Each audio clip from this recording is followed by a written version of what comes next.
Hello and welcome to the Valley. Today I am your host, Janet Michael. We are back on the Zooms today with Ken Slack. Ken is a communications specialist for the Stanton district of VDOT. Ken, you and I were talking before we started recording.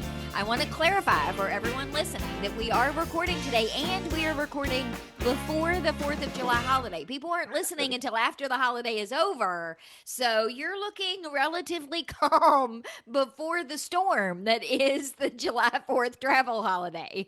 July 4th is one of the big ones. We generally will take some extra measures into account for Memorial Day, July 4th, Labor Day, and of course the Christmas and New Year's weekend. And those weekends, we will suspend a lot of our planned work zones on the interstates and the key primary roads. In this case, it would be from Thursday through Monday. So from about noon Thursday to noon on Monday, you should have a little bit smoother travel as a result of us lifting those lane closures. We can't do it all the time.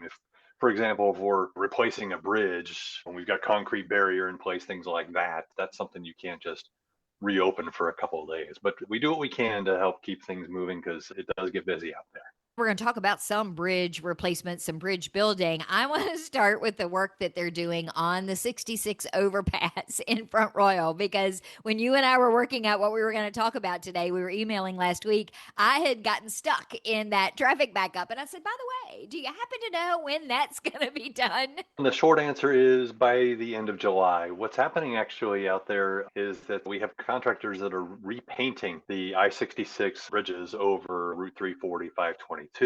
That's a routine part of our maintenance program. We've got like 3,500 bridges and culverts, and the bridges do need to be repainted from time to time, just like you might do on your house. But it's not for cosmetic reasons, it's part of preserving that structure. Most of the time when we build bridges, we want them to last for the better part of a century. We're talking about being exposed to all kinds of elements, including the salts that we have to use on our roadway, not to mention storms and all kinds of external forces. So having the painting up to date helps protect it and preserve those tax dollars too. And in this particular case, there was a vehicle that went over the side of that bridge several months ago. So that's always Yeah. problematic. Part of our maintenance is making sure that we go back quickly. We have on-call emergency contractors. If there is bridge damage, sometimes we have a railing that gets taken out by a vehicle or something hits one of the beams underneath, like an overheight tractor trailer goes where they're not supposed to, that kind of thing. So in addition to our routine maintenance, we do have emergency maintenance for those kinds of cases. But this one was routine. There was some damage to the paint when, as you mentioned, that truck that went over the bridge and there was a fire and there was some damage to the paint, but it was already on the schedule to be repainted anyway. So this takes care of that. The crews did finish up with the sandblasting portion. That's basically removing all the old stuff. And then right after the July 4th holiday, they'll be back in to do the painting. Yes, there will be some backups at certain times of the day. They're working generally from 7 to 5 during daylight hours. And there's a lot going on with that intersection. I know I'm speaking for a long time here, but there's a lot to talk about where you've got I-66 and major roadways coming together with 340 and 522. The ramps coming on and off of 66 are relatively short there. And so we've seen some congestion, but there should be a couple more weeks after the 4th that those folks are finishing up. When I came into town, I saw the backup. And then I thought, oh, it'll be done by the time I leave. And no, it wasn't. But then I realized, okay, from now on, I'm just going to go in. If I have to go to Front Royal, I'm going in Guard Hill Road. So I have alternate routes. People should research what maybe an alternate route is available to them.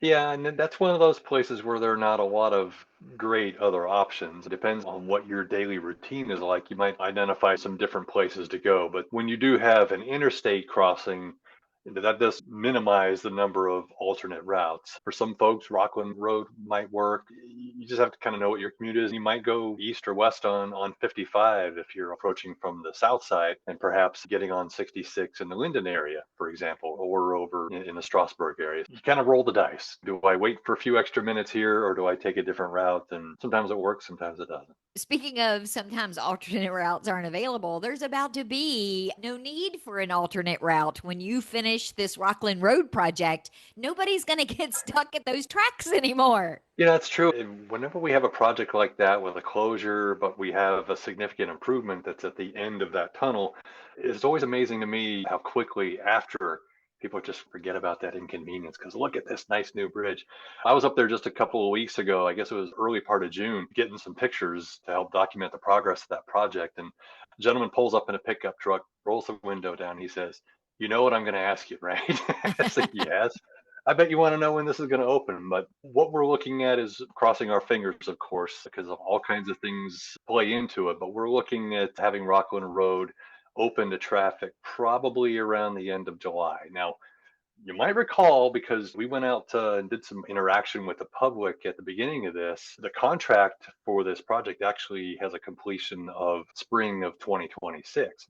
But from the very beginning, we were saying, okay, we built in some incentives into this project to have it open to traffic by December of 2025. And the maximum incentive was actually October.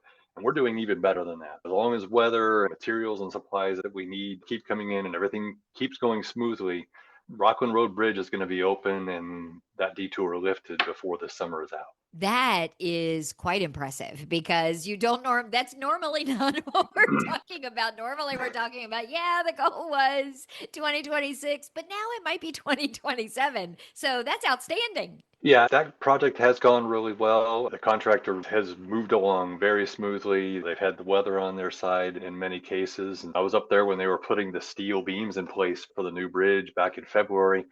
And at that point, you're like, wait a minute, if that's in February, then they'll probably pour concrete in April. So I was starting to do the math, but it's funny because our construction teams are like, wait a minute, don't get ahead of us because they're very cautious. But they did say, okay, it's all right for you to say we'll probably be looking at the end of July. And you're So right, though. You and I talked about this last month when they were redoing both the bridges going into Front Royal. It felt like that took 300 years to get complete. But 2 weeks after it was done, and you're just traveling across them, you're like, I don't even remember what this was like before because now it's just so nice. So it's a selective memory thing that happens with road work sometimes. Now, those were massive bridges, the South Fork and North Fork bridges. This one's no slouch, though. We're talking about a bridge that's about 220 feet long, and it was required to be built so that it has at least 23 feet of vertical clearance to allow those double stacked freight containers on the Norfolk Southern Railway. And it has space underneath it so that if eventually there is a third rail line built through there, there's room for that. So looking to the future, but anybody that used to drive Rockland Road when there was the at-grade crossing there remembers that there were quite a few times when you had very slow or stopped trains sitting there. And it wasn't because they wanted to be stopped. It is so close to the Virginia Inland Port. There's a lot of operations going on there. They're supporting a bunch of economic activity in that Front Royal area. But that was the byproduct of this. We got some federal funding to allow this bridge to be built, and it's going to be much nicer for the inland port, all the rail operations, and better in a big way for the folks that will be taking that big bridge over the tracks instead of having to wait and stare at the trains going by it at 1 mile an hour. And that was a huge safety issue because if you were stuck there, that meant fire and rescue. There were a lot of other things that were in play that made that bridge a little more necessary or a little bit higher of a priority than it may have been somewhere else in the county. Yeah, that's one of the challenges there. You've had the Rockland Fire Department that was, I think, what's like a quarter mile from the bridge. So any of those calls that are to the east side, and we did take that into account with the planning of this too. We sat down with the fire rescue, with the county EOC to make sure they had some contingency plans, mutual aid agreements, automatic aid agreements, things like that, so that during this construction process, there wasn't the, oh, what do we do moment. They already had those plans in place. But it won't be too much longer, and all of that'll be finished, and everybody's going to be real happy that this thing is finished. And then you'll move on because if I recall correctly, our conversation the last time, the contractors, some of the contractors that are working on that project are then going to transition to the widening of 81 on Strasburg. Let's take a break. When we come back, can we talk about the plans for that in the next segment? Yeah, absolutely. I'll be here. We are on the Zooms today with Ken Slack. Ken is the communications specialist for the Stanton District of VDOT. We're talking about some road improvement projects, getting status updates and progress on several of them this morning. We're going to come back and do more of that in just a couple of minutes. In just one day, you can help shape a stronger, more connected community. On September 19th, United Way of Northern Shenandoah Valley will lead Day of Caring, the region's largest single-day volunteer event. Over 900 volunteers will roll up their sleeves to help local nonprofits with projects that matter. Painting classrooms, repairing shelters, planting gardens, organizing food pantries. Whether you're a business looking to sponsor, a nonprofit in need of an extra set of hands, or a neighbor ready to serve, there's a place for you on Day of Caring. This is what community looks like when we come together. This is care in action. Learn how to get involved at unitedwaynsv.org/dayofcaring or email dayofcaring@unitedwaynsv.org. One day, hundreds of hands, lasting impact. Join us.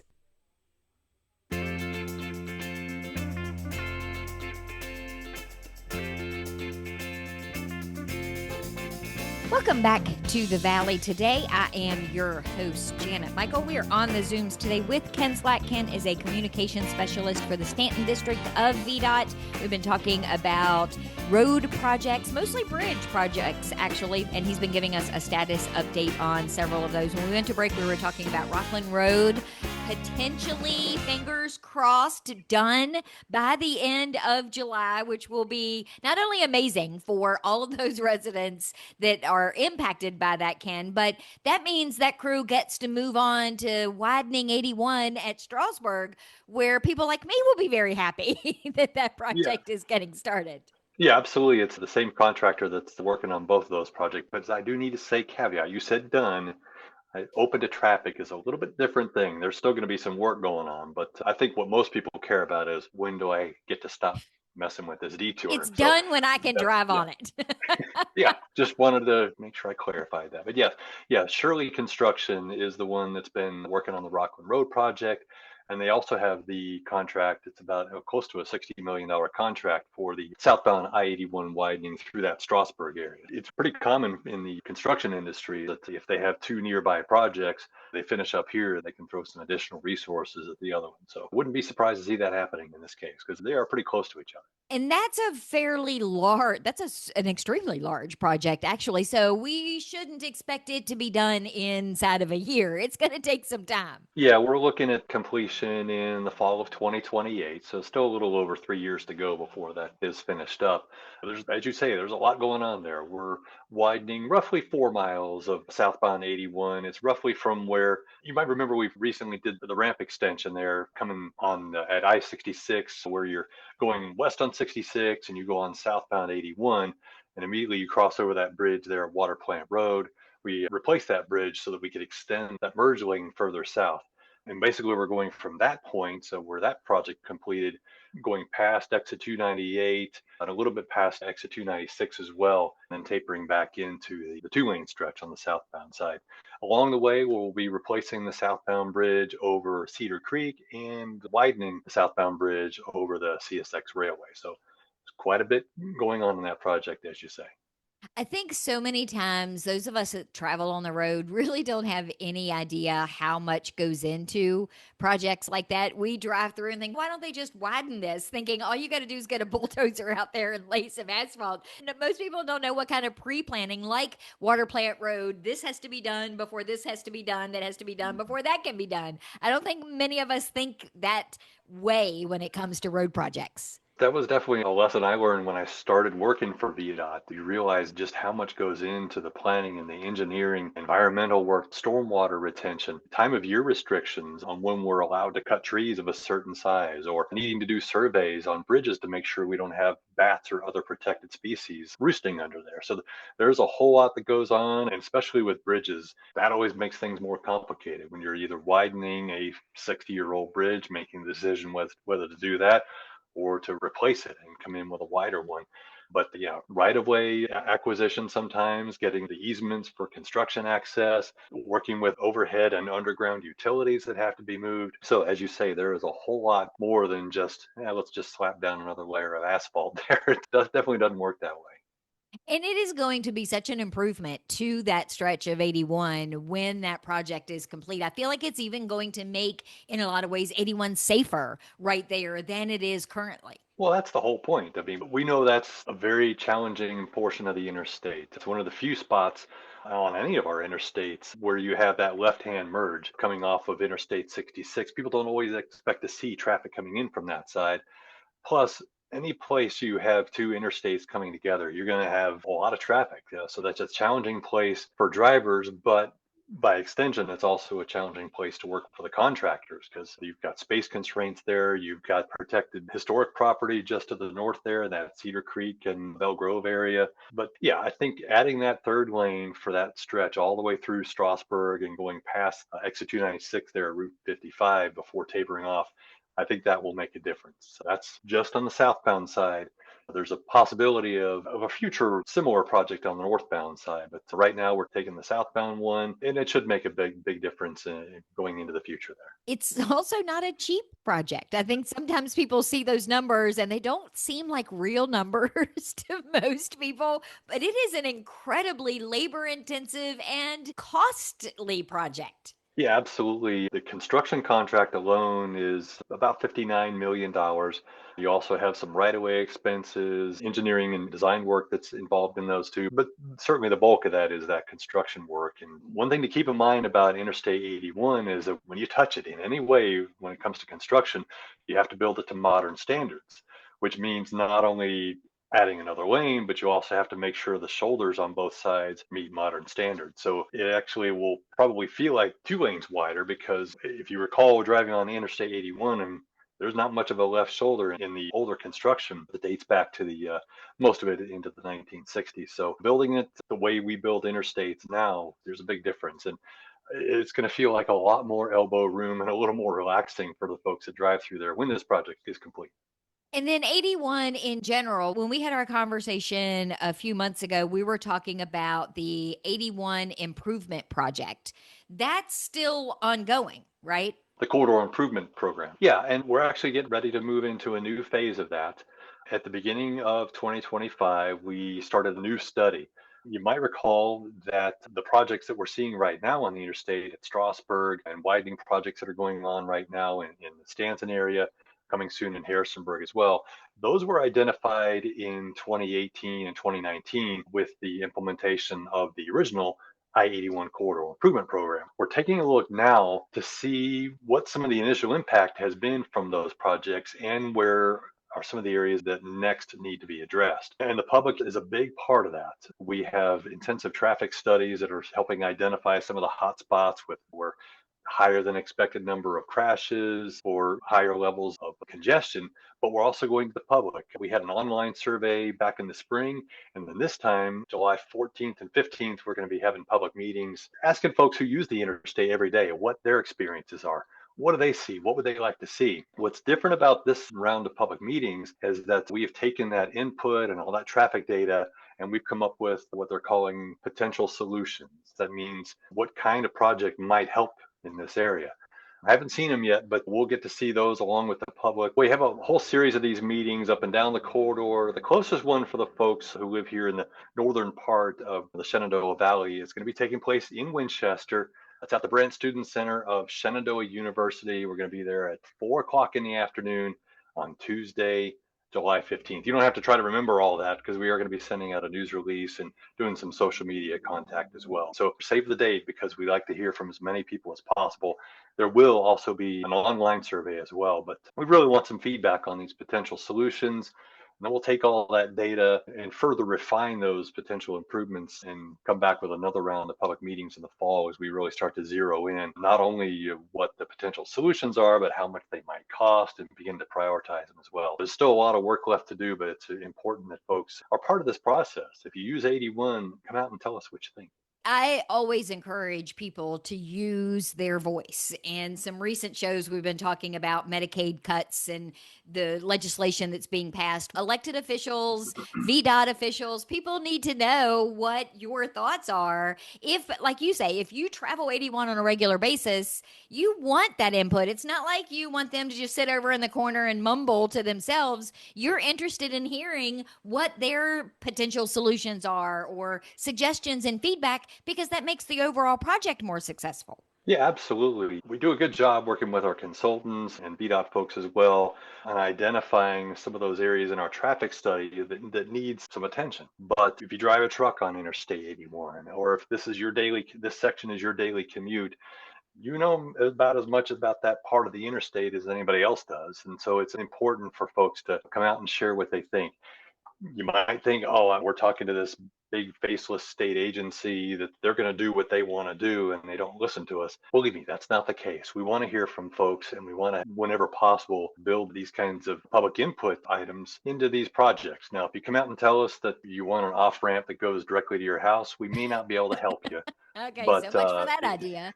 yes, I knew you were going to get there, Janet. But we do want to hear from folks, and that's a big part of the process as we to really start to refine what some of these possible improvements are that will go into the final plan that will be sent on to the Commonwealth Transportation Board toward the end of this year.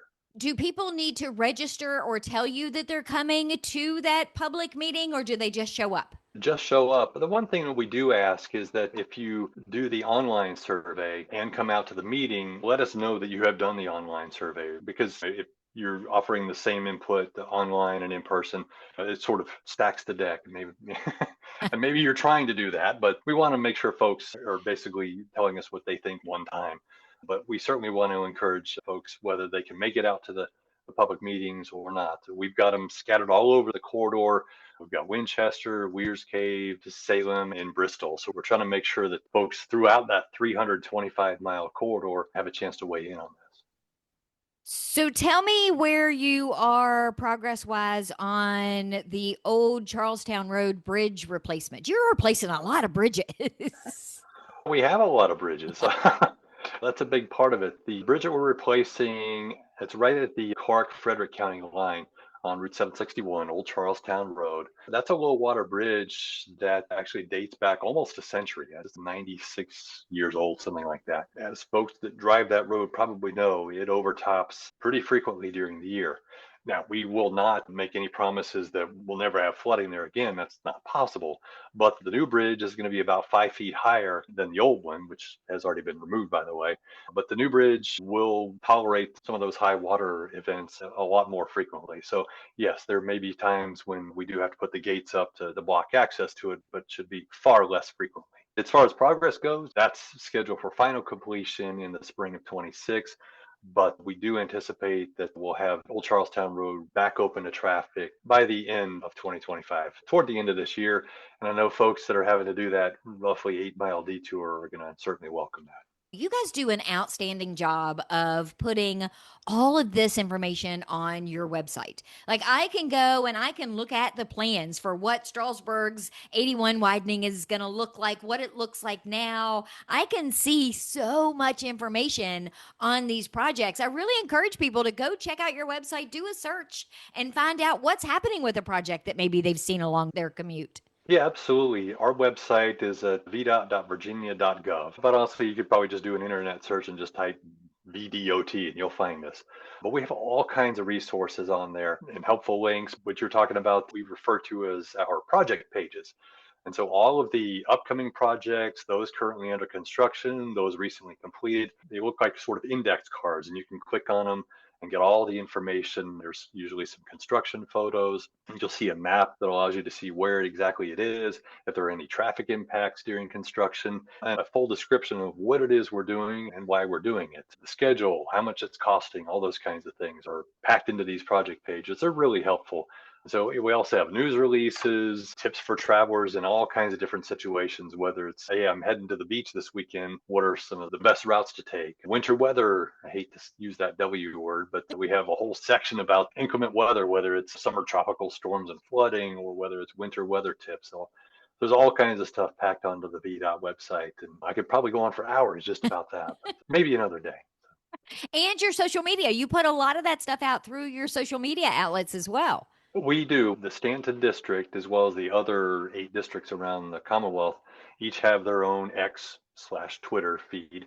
And so if you follow us, we will often have links to our news releases, up to the minute traffic alerts as much as we can. We try to share information if, for example, a tractor trailer jackknifes on 81 and we've got the right lane blocked, we can get that information out there pretty quickly through our social media channels. We also have a Facebook group page too. So if you prefer Facebook to Twitter, you can find us on there as well. So there's statewide feeds. And if you're interested in other parts of the state, you can follow those channels as well. Ken, thank you for giving me an update on all of this stuff. I always enjoy my conversations with you because it gives me ammunition to go out into the community and say, no, actually, that's not right. This is when that bridge was supposed to be done, but it got done that much earlier. Well, we always appreciate when you say, hey, look what VDOT was able to do. Let's face it, though, people don't stop us on the street or when they see us in the store and say, I got to tell you about this pothole on my street, or when is this going to open, or whatever. So we don't get kudos all that often. So we'll take them anytime we get. It's nice to have a cheerleader on our side. Thank you for taking the time today. I do appreciate it. Absolutely. Thank you, Jen. I will be back tomorrow with a brand new episode of The Valley. Today, we are traveling to Shenandoah County for Tourism Tuesday. Dennis Lynch is going to join me to give me all the details about the Shenandoah Valley Music Festival that is about to kick off for the summer. So meet me back here for that tomorrow, just a few minutes after noon.